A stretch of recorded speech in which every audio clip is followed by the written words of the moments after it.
guys, magme-makeup tayo per a day. Sakto, wala pa akong hilamos. Hilamos ko na lang. Mamaya ako na ipapakita sa inyo yung gagamitin ko per a day. Ano ba mga makeup ko? Onti lang yung gagamitin ko. Onti na kasi makeup ko.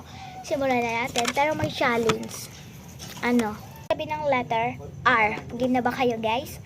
Kaya simulan na natin. Itong makeup ko ngayon. Open. May hikaw nga pala akong ipapakita. Ito yung favorite kong hikaw. Meron pang dalawang buo guys. Ayan, kasi iba, wala na. Sira na yung mga iba kong ganito. Hindi na ako naghihikaw kasi tingnan nyo. Sira to guys. Nasira ang tenga ko. Ito. Lumaki yung botas. Kung di nyo makita, ipapasa ko na lang yan dyan. Ito kasali to. Nakalimutan ko na ikabit kasi maliit tong lalagyan ko. Papalagay pa ako ng pinakamalaki ko yung lalagyan. Hindi.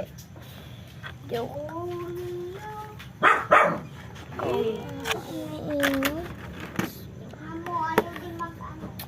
So guys, ito ang mga makeup ko. Papakita ko sa inyo isa-isa. Wala tayo ano.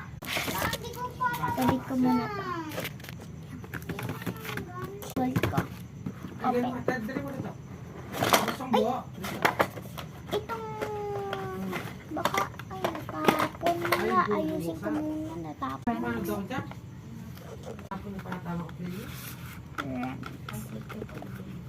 Kapon ko pa nakikita pa. Here ang mga makeup ko. Lip tint. Meron lang isang sumali. Ito. Spray ko. Wala naman yung pagdaway. Ito ang mga lipstick ko. Ito. Ipapamigay ko na to. Sino may gusto? Namimigay ako ng gamit. Meron pa ako isa dito. Cute siya. Kunin ko lang. Ay, huwag na tayo papatak-patak. Guys, yan. Mabasa. Nilinis ko kanina. Ang cute niya. Kasali ko siya dito sa mga makeup ko. Ay, bawal pa rin ganyan. Ako lang sa inyo kasi sa part 2 ko na lang gagawin yung makeup kasi patapos na. Patapos na. Mga lip tint. Type na mga blush. Ito mga blush ko. 2 sila. 2. Ay, 3 pala. Ito, pang nanay ito eh.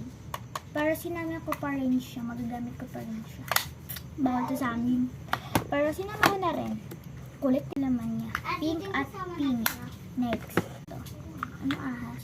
May blush na siya. And meron pa siyang kasamang brush. Ito and polvo. Part 2 ko na ang gagawin. Bye-bye. Mag-like kayo. Subscribe. Share. Bye-bye.